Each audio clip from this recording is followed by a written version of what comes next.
શહેરના મામકોઠા રોડ નજીક આવેલ લવિંગિયા શેરી નજીક આવેલા દિનેશભાઈ મનસુખભાઈના રહેણાંક મકાન પર રાત્રિના 11:45 સુમારે વિજય અમન તેમજ રાજન નામના શખ્સોએ ભારે તોડફોડ કરી હોવાનો બનાવ સામે આવ્યો છે।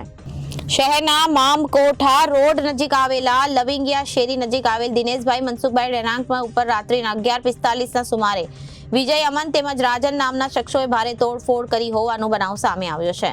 ત્રણેય શખ્સોએ દિનેશભાઈના પુત્ર સાથેની અંગત જૂની અદાવતને કારણે તેમના પિતા દિનેશભાઈના ઘરમાં ઘૂસી ઘર વખરી બાઇક સહિતના સરસામાનની તોડફોડ કરી નાસી છૂટ્યા હતા।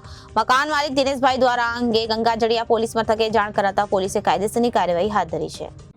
દિનેશભાઈ મનસુખભાઈ કયો વિસ્તારને હું બનાવ્યું મામા કોઠું લવિંગિયા શેરી એ આજે 12:15 વાગે આવ્યા ત્રણ જણા ને આવીને સીધી ગાડી બે તોડવા માંડ્યા ભાંગતોડ કરવા માંડ્યા પછી બાયણા તોડ્યા ને બાયણા તોડીને ઘરમાં આવ્યા સીધા ઉપર ચડી ગયા પછી ઉપર બધું ભાંગતોડ કર્યું પછી ઉપરથી સીધા નીચે આવ્યા પછી નીચેનો બાયણું તોડી નાખ્યું વોશિંગ તોડી નાખ્યું એકના હાથમાં હતું પપાઈ કાપવાનું પાનું એકના હાથમાં ઢાળ્યું હતું ને એકના હાથમાં ટોમીને ચક્કર ભેગું હતું પેલો વિજ્જો કાઢ્યો પછી અમન ચોર ને રાજન ત્રણ જણા હતા।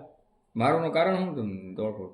મારવાનું કારણ એ છે કે મારા છોકરાની વય દિવસથી બબાઈ આવ્યા છે પણ મેં છાપામાં આપી દીધું છે કે અમારે કાંઈ આગે વહી ગઈ નહીં ને છાપામાં આપી મેં પોલીસ સ્ટેશને જઈ આવ્યા હતા અને એવા ગીતાબેન આગળ જઈ આવ્યા હતા। તમને આમ કીધું હતું કે તમારા બાપ દીકરા ઉપર કાંઈ નહીં તમે છૂટા તો આજે આવીને અમારી ઉપર ઘા કરી ગયા ને અમે બી ગયા એ પછી કે જાવું ક્યાં।